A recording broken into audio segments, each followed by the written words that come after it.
Hello everyone and welcome to Mission 8 of the Enemy Within campaign for DCS World. And for this one we've got a base strike. So the Georgian intelligence services have located the base that the CLA are getting their supplies through. We don't know who is supplying them, but the base is 10 miles away from the Russian border, and so I think we can take some educated guesses there. So our job is to clear the site of defences, because it's very well defended, both anti-air and bunkers. And so the Georgian Special Forces can go in and clear the bunker itself, and it's suspected there's a large amount of underground area in the complex. So on this mission, I was meant to take normal 2 AGM-65Ds, 4 GBU-38s, those are the JDAM GPS guided bombs, 7 M151 rockets, and normal guns, etc. But I had some issues with this, mostly issues with my wingman crashing into mountains, and so I took a bit extra armament to make up for that. So I took an extra GBU, this is the GBU-12 laser guided bomb, and I took 2 extra Mavericks. Wingman only has 2 GBU-38s, 2 Mavericks as normal, but he makes up for that with 21 rockets. Now, the big challenge in this one is it's not only in the Georgian mountainous areas, as we've been fighting in previously, but there is a really, really low cloud base, as in it is sometimes below ground level. The peaks of the mountains are in the clouds, and so we have to fly in the valleys if we want to see anything. So hence why we're using GBUs with GPS guides. So anyway, let's jump to when we check in with the on-the-ground JTAC and start making our first attacks. Ground threat is as follows. 1 IR SAM in the valley southwest of the objective areas. 2 ZU-23s and 2 IR SAMs within Anvil. Enemy situation is 2 infantry squads on the objective and 2 bunkers attached to U-23s at the entrance of the valley south of Anvil. Warrior 2 has control, is located with the SOF team, and is monitoring this net. Winds on the ground are calm. JTAC has laser. How copy? Fort 1-1, Warrior 1, update. Tally, single unmarked transport helicopter landing in Anvil. That appears to be an Mi-26 Helo. And Fort 1-1 copies. Single Helo landing in Anvil. Break. Overlord 4-1-1. Did you copy Warrior 1's last? Fort 1-1, Overlord, affirmative. That helicopter is not a valid target. Say again, not a valid target. And Fort 1-1 copies. Weapons cold. Fort 1-1, Warrior 1, another update. Single SA-9 Gaskin has just been unloaded from the helicopter and is taking position within Anvil. A-6 is departing, heading north. Proceed IP Alpha and stand by for update on enemy positions. And Warrior 1, Fort 1-1 copies. We're en route. So a little bit weird there. I'm not sure why the helicopter would be not a valid target, considering it's dropping off munitions in the base that we're marked to attack, which we know is owned by the CLA, but maybe this command wants us to err on the side of caution, since that helicopter did come from Russia, and they are very cagey about us around Russia. We're right on the border here.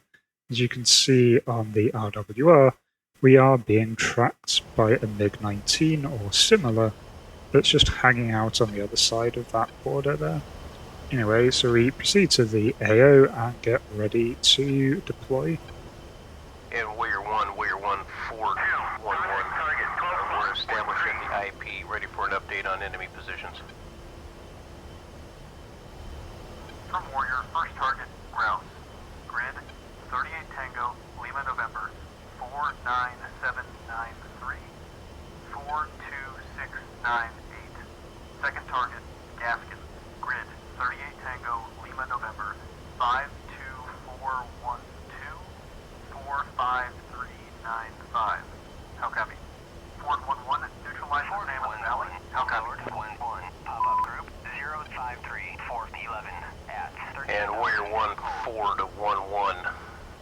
tracking grouse.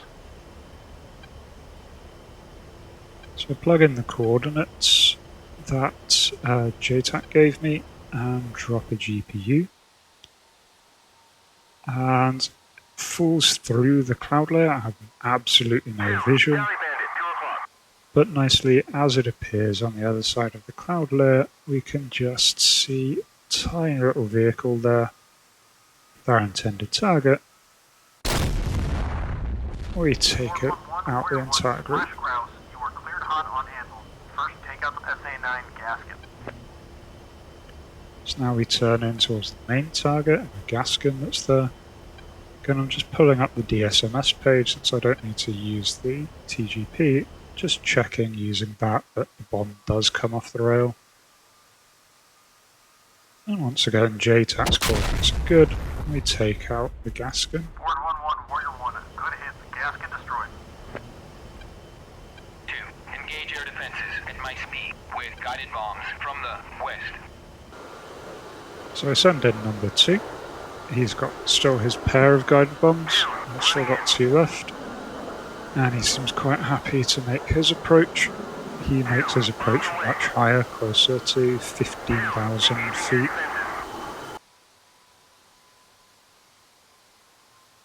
And so his bomb goes in. Just see at the last moment there the man pad that he was aiming at. Both grounds neutralized. He then takes a little bit, goes around and makes another pass. And then you can see here he's up well above the second cloud layer. Sorry, I said 15,000, he's at 25,000. And he drops the second bomb. Again, this goes through 2 cloud layers. Gotta love the GPS guided bombs for this. Because even from that altitude, no visual on the target, can still get a very, very accurate bomb. Just see the AA position there. 2. Engage air defenses at my speed with Maverick from the south. Now, I send number 2 in and I start making a run on the 2 bunkers. Pull up, pull up. Drop 1, flip over the target to the next pre-entered site, and so get 2 bunkers with 1 bombing pass. And that also takes out 2 of the ZU 23s. And I start dipping through the clouds. Unfortunately, number 2 has a bit of an incident around here in that he parks his plane on a mountainside. He does eject, and it doesn't actually count him as being killed. He's still there throughout the entire thing. He's not there at the kill feed, so he did manage to crash land it. Just crash landed it in the mountains. Don't really blame him this time. That was quite daunting, heading through the cloud layer and just having it open up and immediately seeing mountains ahead of you. But I get a good sight on a truck on the TGP, so go in with guns on the truck. Pull up, pull up. So I'm going, a car starts to book it, Altitude, pull up, and so I turn in on the car. Just then I realise that those white buildings have arms in them and they're firing back. Nick one of the buildings with my guns, but generally just try and pull out there. And here I realise that this is really quite an awkward area to get out of. There's one entrance to it. Managed to just get enough altitude, make a rocket pass. Rocket pass really doesn't do that much. Damages a few houses, but not too much. Unfortunately, I do take some small arms fire there on the right engine. Doesn't look too bad, but it is damaged, and the right engine only puts out about 75% power for the rest of the flight, which really isn't good with trying to get out of this little mountains valley here. Pull up, pull up. I'm not taking any chances, so I just go in with Mavericks on the buildings. Fire 2 off, can't get the 3rd away in time, but it doesn't matter. The second Maverick takes out 2 buildings at once. You just see that here, the second building's on fire, next to the other one that I hit. So, At that point, I turn around to check on the target. Looking at it with the Maverick sight again, I see that indeed that sight is down, and there's no more ground fire coming from the ground.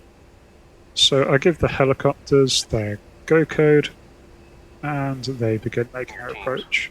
Made a bit of a mistake with the comms, I didn't change over, but still catch the end of the voiceover. While the helos are on the way, I just come in with my remaining laser-guided bomb, just wanting to be on the safe side in case there's anything that I've missed, and just put this 500-pound bomb onto the middle of the central building in the complex. Just don't want the Special Forces team to get ambushed. Pull up, pull up. And this is probably the lowest level laser-guided bomb that I've ever dropped. And so within a few seconds, slams into the target, doesn't even register as damage, it's not a destroyable building, but I feel better afterwards. And Uzi 1-1, 4-1-1 copies. Will remain on station, ready to assist. Uzi 1-1, continue. AO looks clear. So the helos go in. Uzi 1-1, roger. This is Uzi 1-1. We're on the ground. Ford 1-1, Overlord. Georgia Special Forces have taken over the compound and are clearing the area. Good job, you may depart. So I managed to limp home very painfully with only one engine, could barely gain altitude at all. And coming in was really quite difficult because one of the engines is a lot more powerful than the first, but I do need to have them unevenly engaged to actually get any kind of decent speed. But I do in the end come in with a relatively good landing. Quite pleased with this considering how damaged the right engine is. So broadly successful mission there. We lost number 2 again thanks to mountains. Don't know whether to chalk that up to the AI or the difficult conditions. In terms of damage done, we got 24 ground kills between us. 14 were mine, 10 were my wingman's. Only recorded friendly losses. As I said, the number 2 didn't actually die, he just ditched it. But 2 of the Georgian Special Forces were again killed by their own helicopter, so that seems to be a bit of an issue. I think the second helicopter once again landed on the troops deployed by the first.